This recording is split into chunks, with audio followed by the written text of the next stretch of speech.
श्रोताओं, प्रेम की भावना सिर्फ मानव के मन में ही नहीं बल्कि प्राणी, पशु पक्षी सभी के मन में होती है। आइए इसके बारे में डॉक्टर गोपाल चंद्र मजुमदार उर्फ बेनी माधव के विचार सुनते हैं। प्रेम भावना का विषय अन्य विषयों की अपेक्षा बहुत ही कठिन एवं विशाल है। आरंभ में तो यह भावना बहुत ही सरल एवं सहज समझ में आता है, किंतु इसकी पूर्णता अत्यंत ही गूढ़ रहस्यमयी है। मानव जीवन में ही नहीं वरन पशु पक्षी, जीव जंतु, वनस्पति में भी यह प्रेम भावना माता पिता पुत्र पुत्री के रूप में आरंभ हुआ है। यह प्रेम भावना निराकार रूप में भी निर्जीव संसार से कण कण में विद्यमान है। मानव समाज के सभी धर्म को भी इसी प्रेम भावनाओं की नींव पर ही स्थापित किया गया है।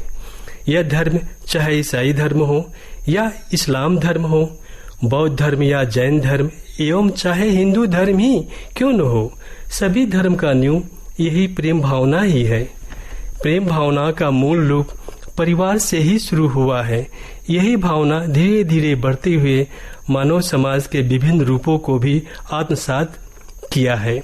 मानो भाई बहन के प्रेम के साथ साथ बंधु, मोहल्ला, शहर, जिला, प्रांत, फिर देश प्रेम की भावना से जुड़ने लगा।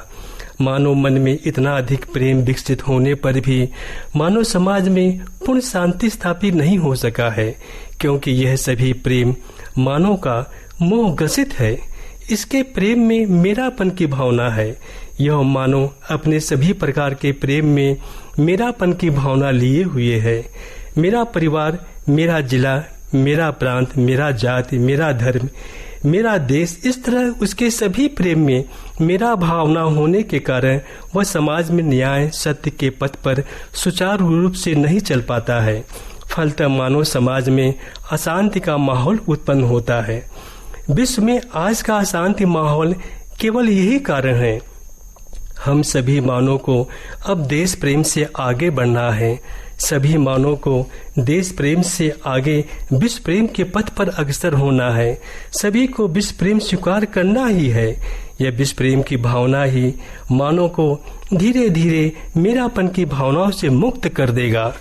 अतः अपने मोह भावनाओं को क्षय के पश्चात मोक्ष अवस्था को प्राप्त करता है। मोह भावना से मुक्त केवल विश्व प्रेम की भावना ही दिला सकता है, क्योंकि इस विश्व प्रेम की भावनाओं में मेरापन की भावना नहीं है। अतः विश्व प्रेम से युक्त होकर, मोह भावनाओं से मुक्त होकर मानव ही विश्व में, मानव समाज में शांति स्थापित करता है। अतः विश्व प्रेम की भावनाओं को समझना एवं समझाना मानव समाज के लिए अत्यंत आवश्यक है। पूर्वजों ने विश्व प्रेम की भावनाओं को बढ़ावा दिया है। इस विश्व प्रेम की भावनाओं को एक शब्द में पिरो कर व्यक्त किया है। इस तरह से ईश्वर की स्थापना किया गया है। इसे ही ईश्वर कहा गया है। ईश्वर में ई की ओर इंगित किया गया है।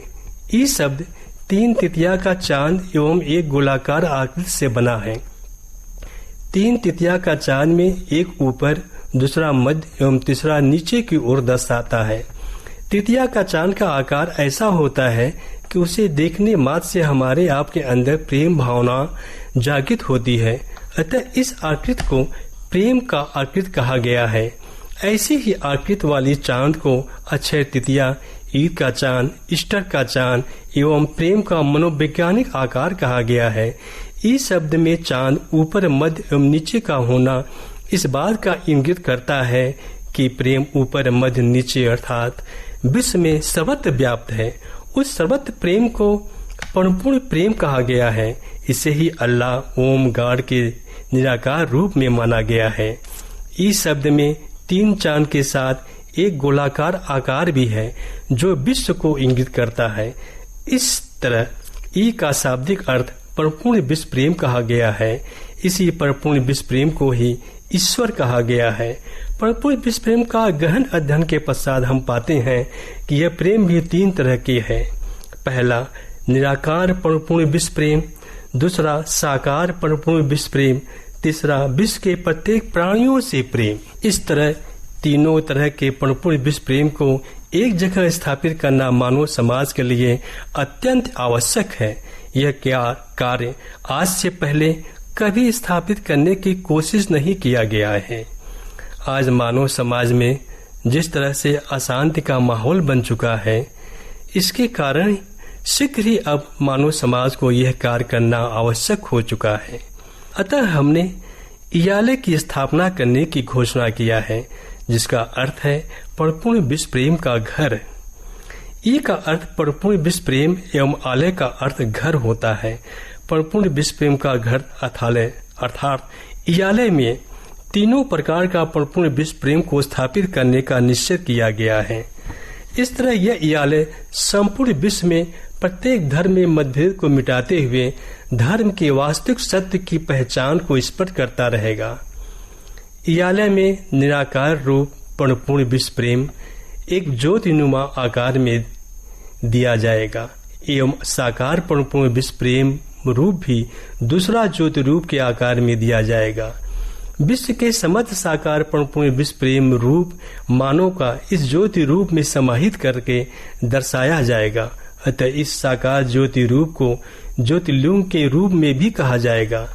तीसरे परिपूर्ण विश्व प्रेम को विश्व के प्रत्येक प्राणियों से प्रेम को एक झंडे के रूप में स्थापित किया गया है, जिसका नाम विश्वराज प्रेम का झंडा कहा गया है। यह झंडा आसमानी रंग का आयताकार 2/3 रूप में होगा। आसमानी रंग व्यापकता की ओर इंगित करता है। इस झंडे में तृतीया का चांद अंकित होगा, जिसका अर्थ होगा संपूर्ण विश्व को प्रेम भावनाओं से बांधना है, संपूर्ण विश्व को प्रेम करना है। इस तरह तीनों तरह के परिपूर्ण विश्व प्रेम को पूजा अर्चना एवं प्रेम करना इयाले का उद्देश्य होगा। अतः यह इयाले मानव समाज में स्थापित करना मानव समाज के लिए अत्यंत आवश्यक है। इयाले में तीनों तरह के परिपूर्ण विश्व प्रेम को पूजा अर्चना की हम बात करते हैं, इन्हें ही हम सभी पूजा अर्चना के योग भी समझते हैं। किंतु इसका अर्थ ये नहीं होता कि हम सभी अपने परिवार भाई बंधु देश प्रेम से विलग हो जाएं। हम सभी को उन सभी से प्रेम करने के साथ साथ इयाले की पूजा अर्चना एवं प्रेम करना है।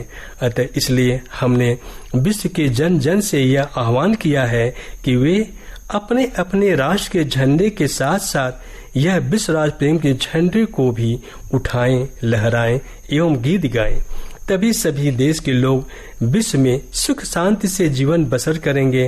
अंत में मैं यही कहूँगा कि आप सभी से कि आप प्रेम भावनाओं के विविध रंगों में विश्व प्रेम को अपने में भी समाहित करें, जिससे आपका जीवन एवं विश्व का भी कल्याण हो। श्रोताओं, अभी आपने डॉक्टर गोपाल चंद्र मजुमदार उर्फ बेनी माधव के विचार सुने। इसी के साथ ही आज का हमारा कलश कार्यक्रम अब समाप्त होता है। नमस्कार।